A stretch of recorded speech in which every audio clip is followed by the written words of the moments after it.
Cosmo view நேயர்களுக்கு அன்பான வணக்கம். அடியேன் திருமயிலை கற்பகலட்சுமி சுரேஷ் உங்களோடு. நம்மோடு வாழ்ந்த ஒரு மகான், முருகனுடைய பரிபூரண அருளை பெற்றவர் அப்படின்ற அற்புதத்தை, அருளிச் செயல்களை, நமக்கு திருப்புகழ் இன்பத்தை கொடுத்த வாரியார் சுவாமிகளை பற்றி பேச இருக்கின்றேன். இன்றைக்கி சின்னதாக முருகனை பற்றி நம்ம நினச்சாலே நான் நிறைய சாதிச்சிட்டேன் அப்படின்ற எண்ணங்கள் வருது நமக்கெல்லாம். அதெல்லாம் இல்லை, பெரிய மகத்தான செயல்களை செய்தும் ஒரு தன்னலமே இல்லாமல் முருகனுக்காகவே வாழ்வை அர்ப்பணித்த வாரியார் சுவாமிகள். எப்போவுமே நம்ம பலன் ரீதியாக பார்க்குறோம், சுவாமி இதை கொடுக்குறார் அதை கொடுக்குறார், நான் இந்த பூஜை பண்ணுறேன் அந்த பூஜை பண்ணுறேன் அதுக்கான பலனை அனுபவிக்கிறேன்னு நினைக்கிறோன்னா, சில சமயம் சுவாமியை பற்றியும் அவருடைய அடியார்களை பற்றி கேட்பதிலும் ஆனந்தமாக இருக்கும். வாரியார் சுவாமிகள் எப்படி வந்தார் தெரியுமா? பேச்சுத்துறைக்கு அவருக்கு குருவே அவங்க அப்பா தான். அவர் ஒரு 10-11 வயசுக்குள்ளே ஒரு 10,000 பாடல்கள் மனனம். பெரிய புராணம் தெரியும், திருமுறை பாடல்கள் தெரியும், ராமாயணம், மகாபாரதம், திருப்புகழ், இதெல்லாம் நிறைய தெரியும். அவர்களுடைய தந்தை மல்லையதாச பாகவதர். அவர்கள் எல்லாருமே திருப்புகழ் சுவாமி மேலே ரொம்ப அதீத பிரியம் உள்ளவர்கள். வயிற்று வலி பலருக்கும் பல வேலை செஞ்சுருக்குங்க. நம்முடைய அப்பர் சுவாமிகளுக்கு வயிற்று வலி வந்தது. கூற்றாயினவாறு விளக்ககிலீர் கொடுமை பல செய்தன நானறியேன். இப்படி ஒரு பதிகம், சூளை கொடுத்து இறைவன் அவர் ஆட்கொண்டார். ஒருத்தரை ஒரு விதமாக ஆட்கொள்வார் இறைவன். பாலை கொடுத்து சம்பந்தர், வயிற்று வலியை கொடுத்து நம்முடைய அப்பர். அதே மாதிரி அந்த திருப்புகழ் சுவாமிகள் பெரிய அளவில் சொற்பொழிவு பண்ணிட்டு இருக்கார். அப்பா அவருக்கு வயிறு கலக்குது, கொஞ்சம் பெரியவர், எதையோ சாப்பிட்டார், இயற்கை உபாதை, நேச்சர் கால்ஸ், அதை நம்ம தவிர்க்கவே முடியாது இல்லையா? அப்படி அவருக்கு வயிற்ற கலக்குது, முடியல, நான் கொஞ்சம் அப்படி ஒதுங்கிட்டு வரேன்ப்பா, முடியல எனக்கு ஒரு 15-20 நிமிஷம் யாரையாவது உட்காந்து பேச சொல்லு. கடவுள் பார்த்தீங்களா எப்படியெல்லாம் ஒருத்தருடைய வாழ்க்கையை அவர் நிர்ணயிக்கிறார். அங்கே உட்கார்ந்துருக்கலாம் அவங்க அப்பாவே, வாரியார் சுவாமிகள் அப்பாவே, ஆனால் அவர் உட்காரலையா? ஏன்? குரு அமர்ந்த இடம், குரு பீடம். அவர் போயிட்டு வர வரைக்கும் யாரையாவது பேச சொன்னார், ஏன்னா கூட்டம் அப்படியே இருக்காங்க. நான் உட்காரக்கூடாது குரு அமர்ந்த இடத்துல. இந்த பணிவு தான் அவருடைய மகனை முன்னேற்றி இருக்கிறது. குடும்பத்தில் உள்ள உறவுகள், நாம் செய்யும் நன்மைகள், புண்ணியங்கள், நல்ல எண்ணங்கள் நம்ம குழந்தையை காப்பாற்றும். அதுக்கு ஒரு உதாரணம் சொல்லட்டுமா? இது நிறைய பேருக்கு தெரியாது. வாரியார் சுவாமிகளுடைய தாத்தா பாட்டி, இவர் ஊர் எது தெரியுமா? வேலூர் காட்பாடிக்கு இடையே இருக்கக்கூடிய காங்கேய நல்லூர். பேர்லேயே முருகன் இருப்பார். காங்கேயன்னு முருகனுக்கு பேர். ஏன்? கங்கை கொஞ்ச நேரம் சுமந்தாலும், பார்வதி கூட சுமக்காத குழந்தைய கங்கை கொஞ்ச நேரம் சுமந்ததால கங்கை மைந்தன் காங்கேயன் அப்படின்றது முருகனுக்கு ஒரு நாமம்.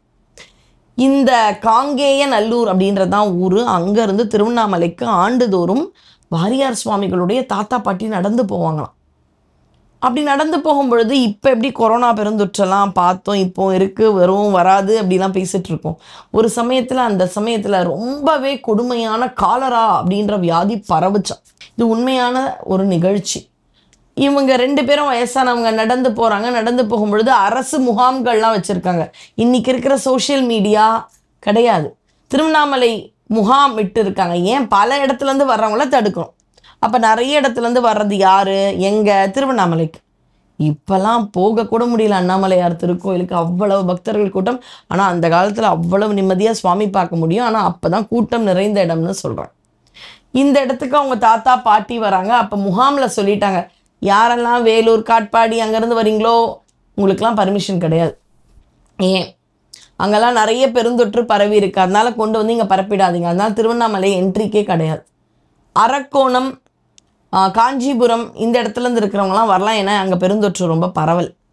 இதை இவங்க 2 பேரும் வராங்க. அப்போ வந்தவங்கலாம் சொல்லிட்டாங்க, இதை பாருங்கள், அங்கே போகும்பொழுது நீங்கள் பாட்டுக்கு காங்கேய நல்லூர்னு சொல்லிடாதீங்க. வேலூர் வட்டத்தில் இருக்கிறவங்களெல்லாம் விடலை. எந்த ஊருன்னு கேட்டால் அரக்கோணம் சொல்லிட்டு உள்ளே போயிடுங்க.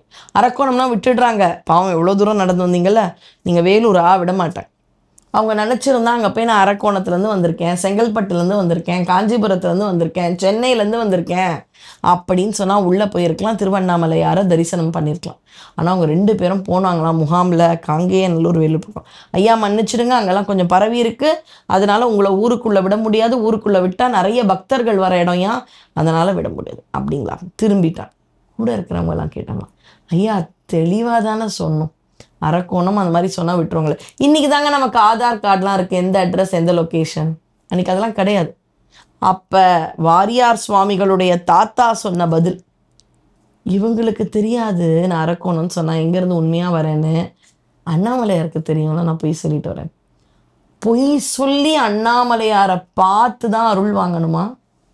பொய் சொல்லாமல் திரும்பி போனாலே அவனுடைய அருள் வந்துவிடும் என்ற சத்தியத்தை காப்பாற்றியவர் தான் வாரியார் சுவாமிகளுடைய தாத்தா.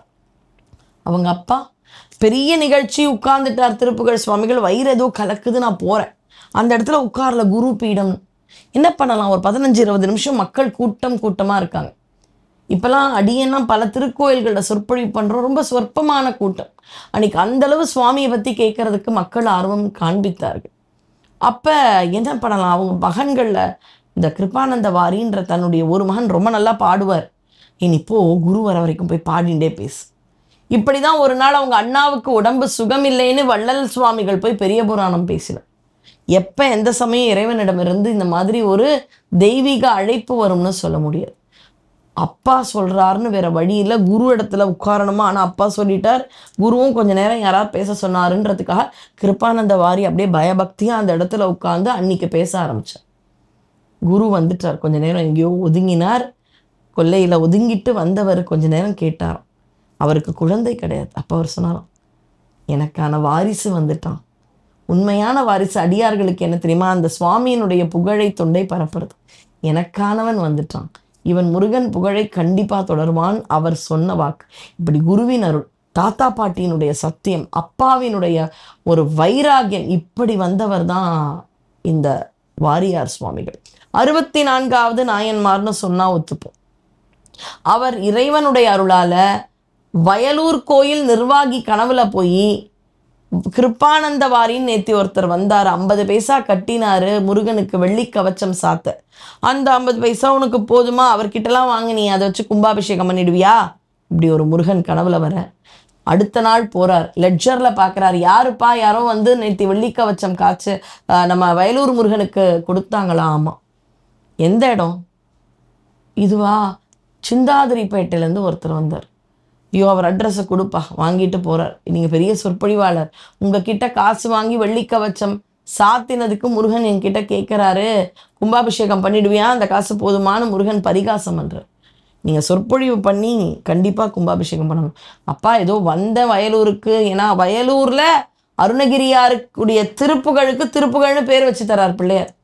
வந்தேன்ப்பா, என்னெல்லாம் பெரிய விஷயமா சொல்கிறேன். நானே ஏதோ சொற்பொழிவில் சொற்ப வருமானம் கொண்டு 11 சகோதர சகோதரிகள் அம்மா அப்பாவை காப்பாற்றுறேன். கோயில் திருப்பணியெல்லாம் கேட்கறதுக்கு சந்தோஷமாக இருக்கு, ஆனால் தகுதி கிடையாது. ஐயா நீங்கள் அப்படி சொல்லக்கூடாது, முருகன் கனவுல வந்திருக்கார், நீங்கள் அங்கே ஒரு பெரிய சொற்பொழிவு ஒன்று தொடர் சொற்பொழிவு திருச்சியில் பண்ணுங்க, வயலூர் அங்கே தானே இருக்குது, அதில் வர கலெக்ஷனை வச்சு நம்ம பண்ணலாம். என்னையா இப்படி கேட்குறீங்க, மறுபடியும் கேட்குறது, ஏதோ இறைவனுடைய ஆணை என்று பல நாட்கள் தொடர்ந்து திருச்சியில் சொற்பொழிவு, அதில் வர கலெக்ஷன்ஸ், பெரிய பெரிய பிரமுகர்கள் செல்வந்தர்கள்னு அவ்வளவு நிதி திரண்ட உடனே பெரிய அளவு பல நாள் கழித்து வயலூர் குமாரவள்ளல், நீங்கள் கூட பாருங்கள் வாரியார் சுவாமிகள் சொற்பொழிவில் வணக்கம் சொல்கிறதுக்கு முன்னாடி வயலூர் குமாரவள்ளலை தான் சொல்லுவார். அதுக்கப்புறம் தான் கைத்தல்ல நிறை கனி அப்பமோடவல் போரின்னு ஒரு விநாயகருடைய திருப்புகள் பாடிட்டு தான் துவங்குவார். அப்படி அழகாக வயலூர் கும்பாபிஷேகம் நடக்குது. அடுத்த நாள் ரொம்ப ரெப்யூட்டட் நியூஸ் பேப்பர், ஒரு ஆங்கில நாளிதழ், அதில் வருது, இந்த கிருபானந்த வாரியார்ன்றவர் வடலூர் கும்பாபிஷேகத்தை பண்ணிட்டார். ஆனால் இவர் பண்ணது என்ன? வயலூர். ஒன்றும் இல்லைங்க, வயலூரில் VAYAன்றது VADAன்னு மாறிடுச்சு, வடலூர் வயலூர் YD ஒரே லெட்டர் மாறிடுச்சு. அடுத்த நாள் அவங்க சாரி கேட்டு போடுறாங்க, ஒரு பிரிண்டிங் மிஸ்டேக்கில் ஒரே ஒரு ஸ்பெல்லிங் மாறிடுச்சு, அது வயலூர் வடலூர் இல்லைன்னு. ஆனால் வடலூர்லேருந்து ஆள் வந்துட்டாங்க. ராமலிங்க சுவாமிகள் வடலூர், அங்கேருந்து ஆள் வந்து கிருபானந்த வாரியார் கிட்ட சொல்கிறாங்க, பல நாள் நின்ன கும்பாபிஷேகம், இது வந்து ஸ்பெல்லிங் மிஸ்டேக்காக தெரியல, சுவாமி எதையோ உணர்த்துறார், கொஞ்சம் வடலூருக்கும் வந்து நீங்கள் பண்ணி கொடுத்துருங்க. ஐயா, ஒரு சாமானியரை பார்த்தீங்களா, பெரிய பெரிய திருக்கோயில்கள் கட்ட வைத்தார் இறைவன் என்றால் நம்முள் யார் என்று தெரியவில்லை. ஆனால் அறத்தை நாடி இருந்தால் நம்முள்ளோ நம்முடைய குழந்தைகளோ பேரனோ பேத்தியோ கண்டிப்பாக வந்துடுவான். அதுதான் உண்மை. இல்லைங்க, அந்த அளவு பண்ணுறது கஷ்டம். கவலைப்படாதீங்க. பொருள் இருந்தால் பொருள் கொடுங்கள். உங்களை சுற்றி எங்கே கும்பாபிஷேகம் நடந்தாலும், ஏன் சொல்கிறேன், 12 வருஷத்துக்கு ஒரு தடவை கும்பாபிஷேகம் நடக்கும். அந்த கும்பாபிஷேகம் ஒரு நிகழ்வை பார்த்தால் 12 வருஷம் சுவாமிக்கு எவ்வளவு கால பூஜைகள் நடந்தனவோ அத்தனையும் பார்த்த புண்ணியம் கிடைக்கும். நிறைய புண்ணிய செயல்கள் செய்யுங்கள். பல ஞானிகளை படியுங்கள். அடியார்களை வணங்க வணங்க இறைவனுடைய அருள் நமக்கு கிடைத்து கொண்டே இருக்கும். வெற்றிவேல் முருகனுக்கு அரோகரா. நன்றி, வணக்கம்.